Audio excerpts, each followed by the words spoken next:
They say time heals all wounds. But what they don't say is that some wounds never close. They stay open, quietly aching beneath the surface, waiting for the day you return to the place where it all began, where you were once loved, then forgotten.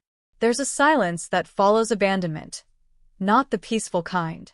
No. This silence screams and whispers. It questions everything about your worth, your place, your very being. And yet, in that silence, something else grows. Something stronger. I remember the day they left me. There were no fireworks, no shouts, no fights. Just distance. Quiet retreat. One day I was surrounded by smiles, jokes, invitations, and so-called family. The next, Ghosted. cold shoulders. Blank stares where warmth used to live. It doesn't take long to start believing that maybe you were the problem. Maybe your presence became too much, your truth too heavy. Maybe you were never enough to begin with. That's the most dangerous thought. That's the one that almost consumed me. But here's what they didn't expect. I didn't break. I didn't disappear. I transformed. The place I left behind stayed stuck in time, trapped in shallow opinions and half-truths. But me? I grew in silence. I built in darkness. I cried in secret, yes, but I also rose when no one was watching. And now, I'm going back. Not for revenge. Not to prove a point. But to witness what truth does to a room full of people who lived a lie. I'm not the same person they left. And their reactions? They'll say everything. My name is Amon. It's a name that used to echo with laughter in the hallways of my childhood home. A name called out in celebration, in affection, in belonging. But over time, it became the name no one mentioned, like a faded memory they didn't want to revisit. I grew up in a house full of people, yet often felt like the loneliest person in the room. My mother was a soft-spoken woman with a spine of steel. She taught me how to listen to the silence, how to find answers in stillness. My father was the provider, strong, serious, proud, but distant in ways I didn't understand until much later. And my siblings? They were my entire world, until they weren't. In our culture, family is supposed to be everything. The backbone. The fortress. The source of your pride and your pain. And for the longest time, I believed that no matter how far I fell, they'd be there to pull me back up. That was my first mistake. What started as subtle judgments became harsh whispers. What began as concern turned into criticism. I was too sensitive, too different, too ambitious, too quiet, too outspoken when I should have stayed silent. You see, I dared to dream beyond the boundaries they drew. I didn't follow the path neatly paved for me. I questioned things that made others uncomfortable. I wanted more than survival. I wanted meaning. That terrified them. At first, they tried to fix me. Then they ignored me. Eventually, they erased me. When I left, whether they pushed me or I walked away on my own, I carried their silence like a weight around my chest. Every celebration I missed, every phone call that never came, every moment they posted smiling together without me. It stung. But I wasn't idle in that pain. No. I was building, rebuilding. Piece by piece. I worked jobs they would have called beneath me. I slept on couches, ate instant noodles, and cried into pillows in small, rented rooms. But I never gave up. I studied, worked hard, and slowly turned pain into fuel. I invested in myself when no one else did. I learned new skills, built a business, healed parts of myself I didn't even know were broken. And still, I thought of them. Every birthday that passed without a message. Every wedding I wasn't invited to. Every relative who asked, "Where is Amon these days?" Only to get a shrug or a dismissive response. But I wasn't gone. I was just becoming. And now that I've made a name for myself on my own terms, now that I walk into rooms and people listen, now that my story is one people draw strength from, the moment has come. I've been invited back. Not by everyone, of course, but by one person, my cousin Samira. The only one who never fully turned her back. She reached out a few weeks ago with trembling words. "Amon, I think it's time you come home. Things have changed. People need to see you again for who you really are." The truth? I wasn't sure if I wanted to, but something in her voice reminded me this wasn't about proving them wrong. It was about showing up, unapologetically, and letting the truth speak for itself. I don't know what they're expecting. Maybe some version of me that's still bitter, broken, or begging for validation. But that person no longer exists. What's walking back into that house isn't the same boy they left behind. It's a man who knows his worth. A man who turned abandonment into alignment. A man who doesn't need their approval, but will never again allow their absence to define him. Let them see me now. The day I walked back into the house that once felt like home, everything seemed wrong. It was a familiar place, yes, the old leather couch, the creaking stairs, the scent of cinnamon wafting from the kitchen. But somehow it felt distant, cold, like I was stepping into a space that no longer welcomed me, even though it was still mine. Samira was there to greet me, her eyes filled with a mix of hope and guilt. She led me through the hallway, past the same framed family portraits that always seemed to smile at me, even when I had nothing to smile about. The laughter of the past echoed in my mind, as if it belonged to someone else, someone who had been erased from this very room. I could hear voices from the living room, muffled but growing louder. My heart raced. I couldn't help but wonder how they'd react. Would they pretend I hadn't left? Would they act like nothing ever happened? Or would they sit in uncomfortable silence, avoiding the truth that they'd abandoned me without a second thought? I could feel the weight of their eyes on me before I even entered the room. But this time, I wasn't a child looking for validation. I wasn't the rebellious teenager they once tried to suppress. I was a man who had stood tall on his own, and who had learned that his worth wasn't determined by anyone else's acceptance. The first person I saw was my father. He sat on his favorite armchair, one leg crossed over the other, staring blankly at the television. He didn't even look up when I entered. His nonchalance hurt more than any harsh word ever could. "Dad," I said, my voice steady but firm. He turned slowly, his eyes flickering with recognition, followed by a flicker of something else I couldn't quite place. Regret? Shame? Or perhaps it was just the weight of old memories resurfacing. "You've grown up," he muttered, his voice low and devoid of emotion. A simple statement. A loaded one. Was he proud of the man I had become? Or was this just the indifference of someone who had long stopped caring? Then came my mother, her face softening as she saw me. Her eyes, however, told a different story. I saw the remnants of the woman who had once told me I was her everything. But now? She hesitated. She didn't rush to embrace me. No, this time, it was as if she was studying me, measuring me with silent eyes that spoke volumes. Her lips parted, and for a second, I thought she might say something, but nothing came. There was a long pause, an uncomfortable silence that stretched on too long. The tension was thick enough to choke on. "How have you been?" Samira asked awkwardly, trying to break the ice. But the question hung in the air like a bad joke. Could they even ask me that with sincerity? Was the word, how, even enough to cover the years of absence? I sat down, my posture straight, my gaze unwavering. I wasn't going to hide or shrink back. Not anymore. I've been doing well. Building my life. Making something of myself, I said, deliberately. It's been tough, but I've managed. My mother swallowed hard, her lips pressed together in a thin line. She glanced over at my father, her gaze full of unspoken words. She wanted to say something, but I could see that she wasn't sure how. I didn't blame her. It wasn't easy to face the consequences of a decision you'd made years ago. And then, the worst part happened. My younger sister, Layla, walked into the room, her expression unreadable. She was the one who had once been my closest ally. We used to stay up late talking about our dreams and fears. But now, as she stood there, she didn't seem to recognize me. She wasn't angry. She wasn't happy. She was just distant. "Layla," I said softly, trying to bridge the chasm that had opened between us. But she didn't respond immediately. Instead, she nodded curtly, as if acknowledging my presence out of obligation rather than love. And then, as if to prove that none of this mattered, She picked up her phone and began scrolling, her face glued to the screen as though I were invisible. It was a slap in the face. Not the overt kind, but the kind that told me everything I needed to know. They had moved on. They had all moved on.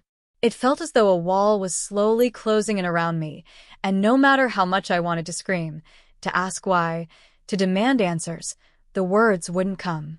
Because deep down I already knew. I knew they couldn't give me the answers I was looking for. I didn't want to be the angry son.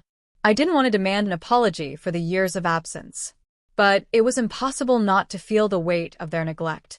And just when I thought I couldn't take any more of the uncomfortable silence, my mother spoke.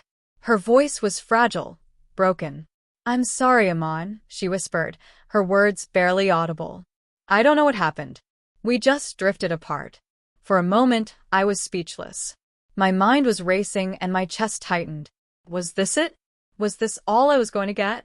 An apology that didn't even begin to scratch the surface of the pain they had caused? My father spoke then, but his words weren't directed at me. They were directed at her. "You should have done more," he said gruffly. "We should have done more." The words hung in the air like a weight that none of us could escape. I stood up, slowly, my emotions bubbling beneath the surface. I wasn't angry, but I was tired. I was tired of being the one who had to hold everything together. Tired of carrying the weight of their guilt. Tired of waiting for something that might never come.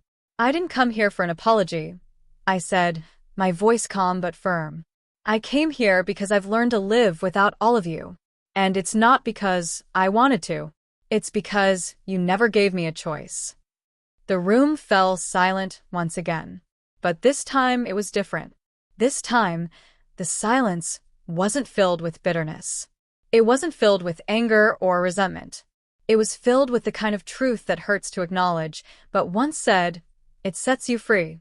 The silence that followed my words was heavy, suffocating almost, as if the air itself was trying to contain the weight of what had just been said. I could feel their eyes on me, my father's hard gaze, my mother's tentative glances, and Layla's distant indifference. I had said it. I had said what I had held inside me for years, and now there was no turning back. I turned my back on them, walking towards the door. I didn't need to stay here. Not anymore. Not when it felt like every inch of this house had become a monument to everything I had lost. But as my hand reached for the doorknob, something inside me froze. A sudden realization hit me hard. Maybe I wasn't done. Maybe I didn't want to walk away forever. Maybe I still longed for the connection I thought I had lost. Turning back slowly, I looked at them once more. They hadn't moved, hadn't said anything. But I knew something had shifted. A subtle change, like the first crack in an ice-covered lake that slowly expands until the entire surface shatters. My mother stood up, her voice trembling. "Aman, please don't go like this. We can talk, really. We've missed you." I saw it then, the truth that had been hiding beneath her cold exterior.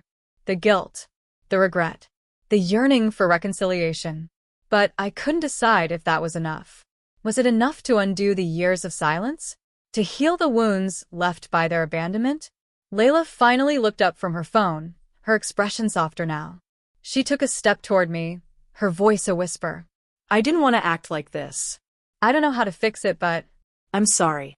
I really am. My father's chair creaked as he shifted his weight, the sorrow in his eyes evident now. "Aman, we were wrong. All of us. I wasn't a good father. I wasn't a good husband. I failed you." The words hit me like a storm. They were the words I had waited years to hear.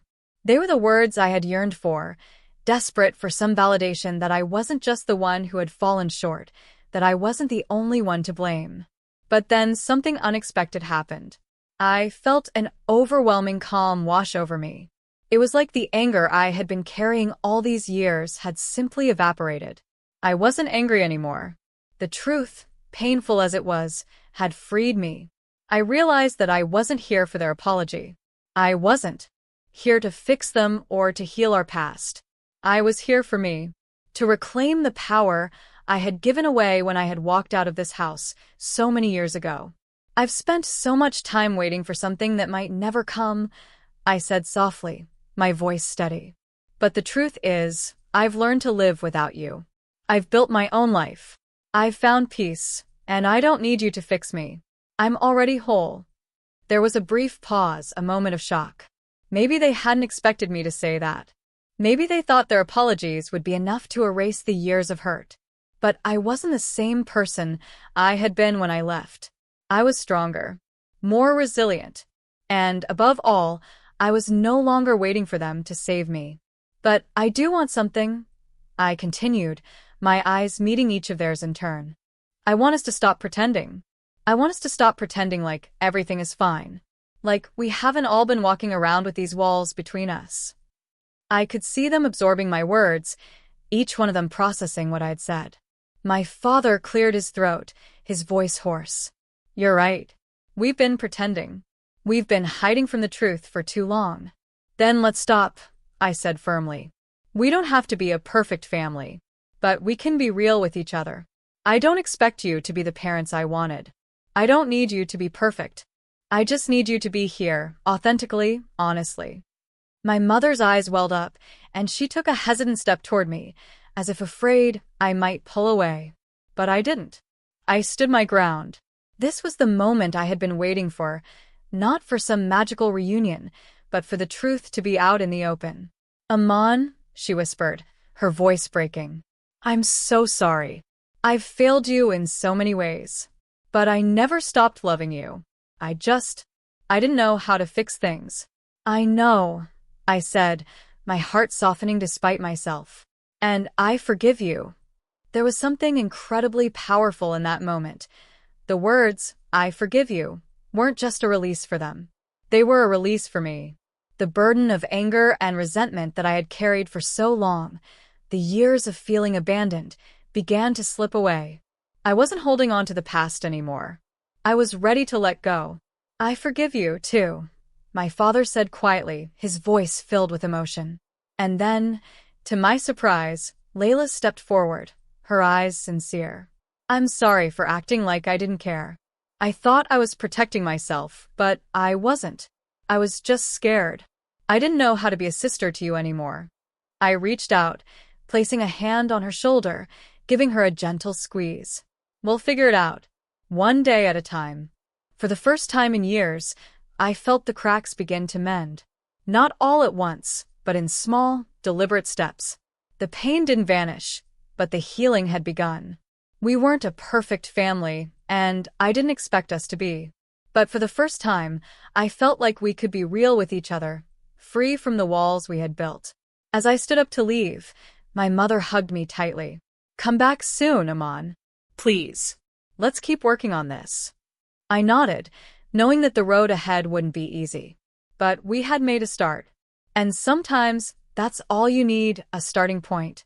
As I walked out of the house, I felt lighter, as if the weight of years of resentment had been lifted.